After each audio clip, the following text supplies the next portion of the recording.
Hi friends, welcome to our channel. இன்னைக்கு நம்ம பார்க்க போறது சூப்பரான ஒரு ரெசிபி தான். வாங்க வீடியோக்குள்ள போலாம். இப்போ பாத்தீங்கன்னா தக்காளி வந்து ரொம்ப சீப்பா கிடைக்குது.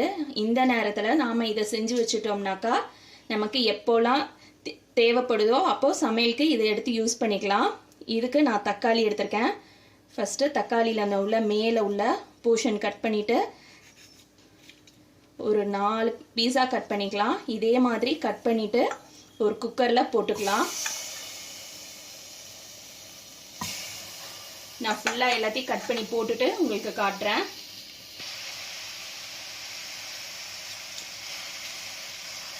நாம செய்ய போற இந்த ஐட்டத்துக்கு தக்காளி வந்து நல்ல ரெட்டிஷா உள்ள தக்காளியா பார்த்து வாங்கிக்கோங்க.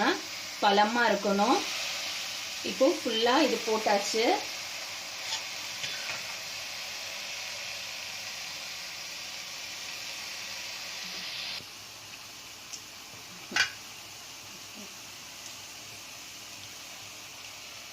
இந்த மாதிரி ஒரு மெல்லிசு துணி எடுத்துக்கோங்க.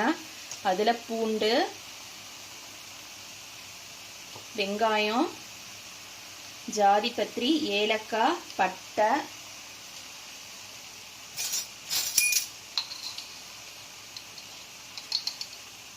அப்புறம் மிளகு இதெல்லாம் வச்சுக்கோங்க. இதை வந்து அப்படியே ஒரு மூட்டை மாதிரி கட்டிடுங்க. சப்போஸ் உங்களுக்கு வந்து வெங்காய வாசனை, பூண்டு வாசனை அதெல்லாம் பிடிக்காது அப்படின்னாக்கா நீங்க அதை ஸ்கிப் பண்ணிக்கலாம். இதை வந்து நல்லா கட்டிடணும். இந்த மாதிரி கட்டிட்டு இதையும் உள்ள போட்டுடலாம். இது உள்ள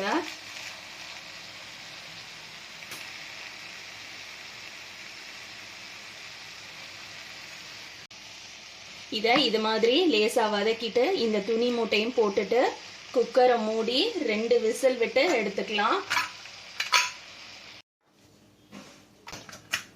நம்மளோட தக்காளி வெந்துருச்சு. பார்க்கலாம். இப்போ இந்த மூட்டைய எடுத்துடலாம். நல்லா ஆற வச்சு ஆறுனதுக்கு அப்புறமா மிக்சியில போட்டு நல்லா அரைச்சிக்கலாம். அரைச்சு வடிகட்டி எடுத்துக்கலாம்.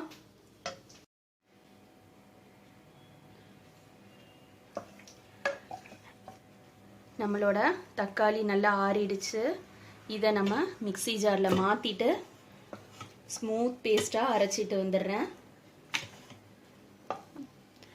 அரைச்சிட்டு வடிகட்டி காட்டுறேன். அதே குக்கரை கழுவிட்டு திரும்ப அதில் வச்சு நல்லா வடிகட்டிக்கலாம்.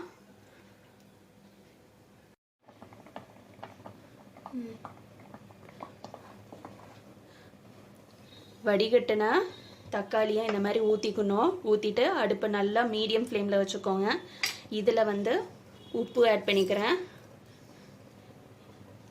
இந்த ரெசிபிக்குள்ள அளவு எல்லாமே நான் டிஸ்கிரிப்ஷனில் கொடுக்குறேன். நீங்கள் அதை பார்த்து செக் பண்ணிக்கோங்க. மிளகாத்தூள் ஆட் பண்ணுறேன்.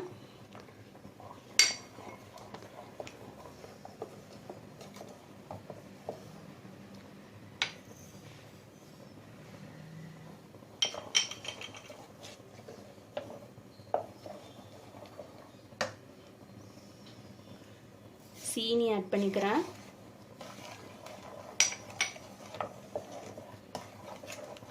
இது நல்லா கொதிக்கணும்.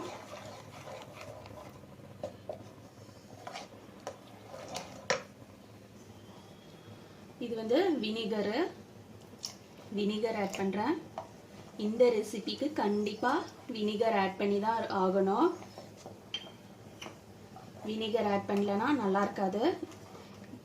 மிளகாத்தூளோட பச்சை வாசனை போகிற அளவுக்கு ஒரு 10 நிமிஷம் கொதிக்க வச்சா போதும். கொதிக்க வச்சுட்டு அடுப்பு ஆஃப் பண்ணிடலாம். நம்மளோட டொமேட்டோ சாஸ் வந்து ரெடி ஆயிடும்.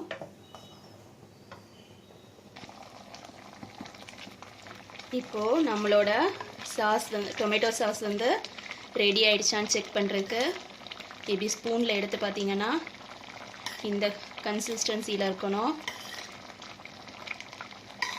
நம்ம இதே குக்கர்லேயே கொஞ்சம் ஆற வச்சிட்டோம்னாக்கா இன்னும் கொஞ்சம் கெட்டியாயிடும். இந்த கன்சிஸ்டன்சிலேயே நம்ம அடுப்பை ஆஃப் பண்ணிடலாம்.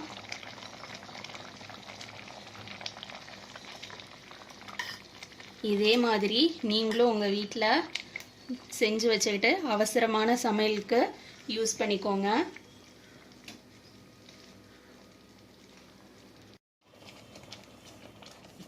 இந்த அளவுக்கு கெட்டியாக வந்தோடனையும் நல்லா கொதி வரணும். நம்ம வந்து செக் பண்ணும்போது இந்த கன்சிஸ்டன்சியில் இருக்கும். இப்போது நான் அடுப்பை ஆஃப் பண்ணிடுறேன். வினிகர் சேர்த்துருக்கதால இது நம்ம வெளியிலே வச்சுக்கலாம், உள்ளே ஸ்டோர் பண்ணணும்னு அவசியம் இல்லை. இந்த டைமில் தக்காளி வந்து விலை கம்மியாக இருக்குது. இதே மாதிரி செஞ்சு வச்சு நீங்களும் உங்கள் வீட்டில் பசங்களுக்கு கொடுங்க இந்த தக்காளி சாஸை. தேங்க்ஸ் ஃபார் வாட்சிங்.